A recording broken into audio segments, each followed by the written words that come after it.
Te han contado una historia que suena muy convincente, casi como una película de conspiración. La historia va así. Jesús fundó una comunidad pura, sencilla, sin jerarquías ni rituales. Pero cuando murieron los apóstoles, lobos rapaces entraron.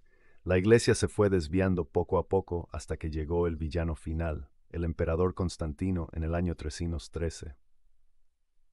Él mezcló el cristianismo con el paganismo, creó el papado, trajo imágenes y mató a la verdadera iglesia, que tuvo que esconderse en las montañas durante 1200 años hasta que llegó la Reforma. Esta narrativa es la base de la fe de millones de personas. Mormones, testigos de Jehová, adventistas y muchos evangélicos basan su existencia en la premisa de que la Iglesia Católica falló, apostató y dejó de ser la Iglesia de Cristo. Pero tengo una pregunta que va a sacudir los cimientos de esa teoría. Si la Iglesia original desapareció en el siglo IV, ¿eso no convierte a Jesús en un mentiroso? Hoy vamos a hacer un juicio histórico y bíblico a la teoría de la gran apostasía. Te voy a demostrar con 3 promesas bíblicas inquebrantables y 3 documentos históricos anteriores a Constantino que la Iglesia Católica no se inventó en el siglo IV, sino que sobrevivió a la persecución, manteniendo la misma fe que tienes hoy. Si crees que la verdad importa más que la tradición de tu denominación, quédate. Primero hay que entender por qué existe este mito. No es solo un error histórico, es una necesidad teológica para el protestantismo. Si tú fundas una iglesia en el año 1517 con Lutero, o en 1609 con los bautistas, o en 1906 con los pentecostales, tienes un problema más grave de autoridad. Tienes que explicar por qué tu iglesia no existía durante los 1500 años anteriores. La única solución es decir, la iglesia original se corrompió, desapareció, se volvió la ramera de Babilonia, y Dios me levantó a mí para restaurarla. El ataque específico suele centrarse en el Edicto de Milán del año 313. Dicen que ahí la iglesia se casó con el Estado, que Constantino se nombró el primer papa y que introdujo la idolatría solar. Dicen que antes de eso, los cristianos no creían en la presencia real, ni bautizaban niños, ni tenían obispos. Para ellos, la historia tiene un hueco negro de un milenio donde el Espíritu Santo aparentemente se fue de vacaciones.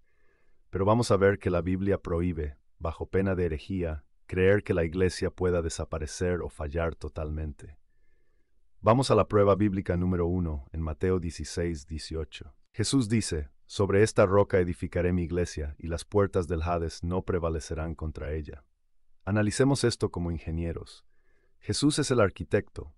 Él promete que su edificio resistirá el ataque máximo del mal.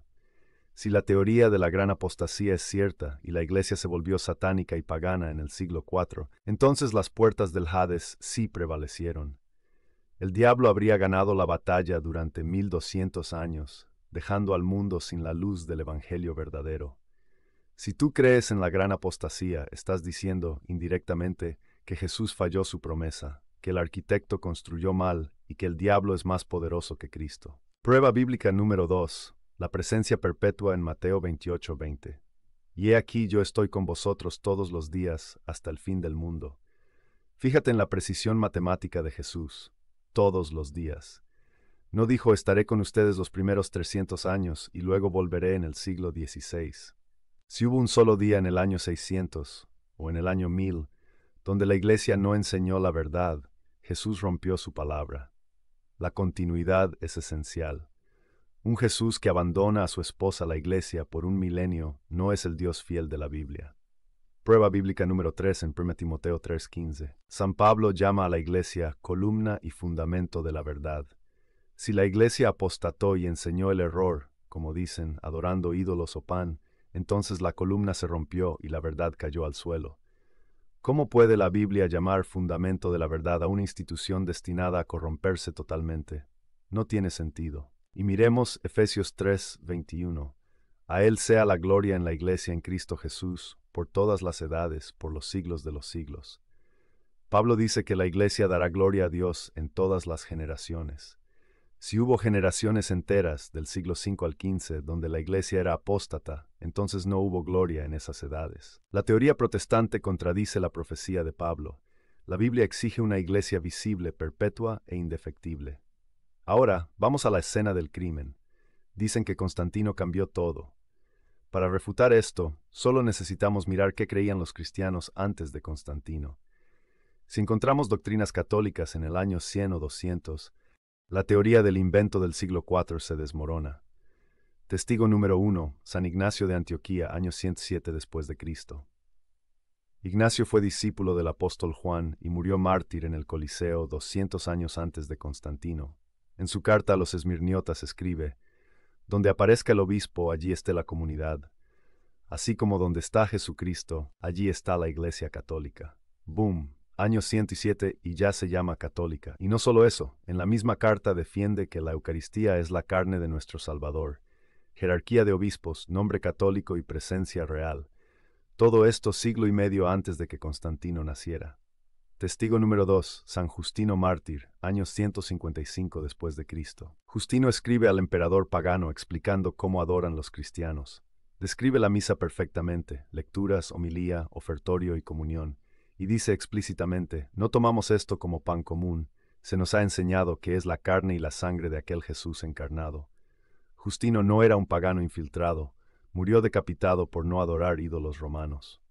Y sin embargo, tenía una fe litúrgica y sacramental idéntica a la católica. Testigo número 3, San Ireneo de Lyon, año 180 después de Cristo. En su libro Contra las herejías, Ireneo dice que para no equivocarse hay que seguir a la Iglesia de Roma, fundada por Pedro y Pablo, y nos da la lista de los primeros papas: Lino, Anacleto, Clemente, Evaristo. Enumera 12 papas antes de su época. ¿Cómo pudo Constantino inventar el papado si Ireneo ya tenía la lista de sucesión apostólica en el año 180? La historia es el peor enemigo del mito protestante. Aquí llegamos al argumento lógico definitivo, la trampa de la que no pueden salir. Tú, amigo protestante, crees que la Biblia es infalible, ¿cierto? ¿Crees que los 27 libros del Nuevo Testamento son la palabra de Dios perfecta? Pero ¿quién decidió qué libros entraban y cuáles no? No fue Jesús, él no escribió nada. No fueron los apóstoles, ellos escribieron cartas sueltas. No hubo una Biblia completa hasta finales del siglo IV.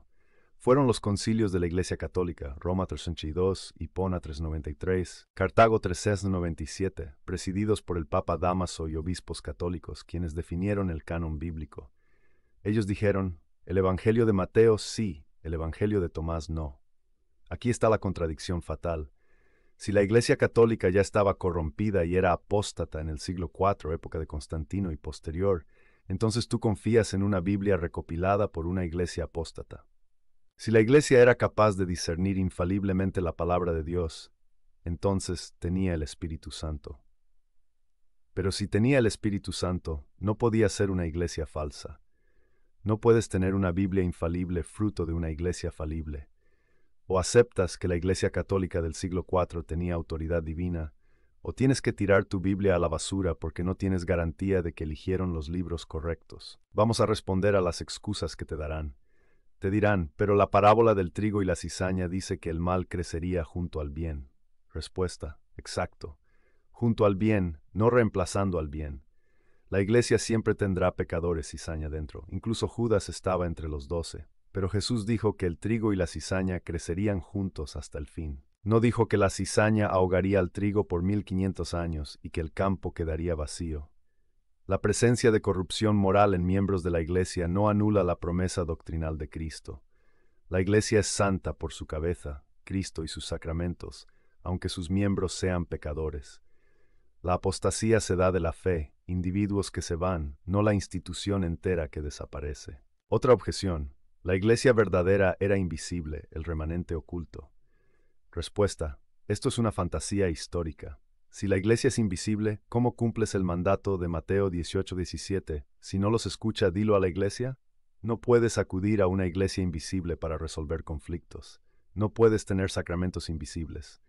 Además, reto a cualquier protestante a que me dé el nombre de un solo líder, pastor o teólogo de esa Iglesia invisible en el año 600 o 1000 que creyera en solo la Biblia y solo la fe. No existen. Los herejes de esa época, cátaros, albigenses, negaban la divinidad de Cristo o la materia, no eran protestantes modernos. El remanente invisible es un mito para tapar el vacío histórico. Amigos, la verdad a veces duele, pero libera. La teoría de la gran apostasía no se sostiene ni con la Biblia ni con la historia. fue una excusa inventada en el siglo XVI para justificar la división. La realidad es mucho más hermosa. Jesús fundó una iglesia, la protegió con su espíritu, y esa iglesia, a pesar de los pecados de sus hijos, ha transmitido el Evangelio, los sacramentos y la Biblia intactos hasta hoy. Esa es la Iglesia Católica. Constantino no la fundó, simplemente dejó de perseguirla. Te dejo un desafío final para los comentarios.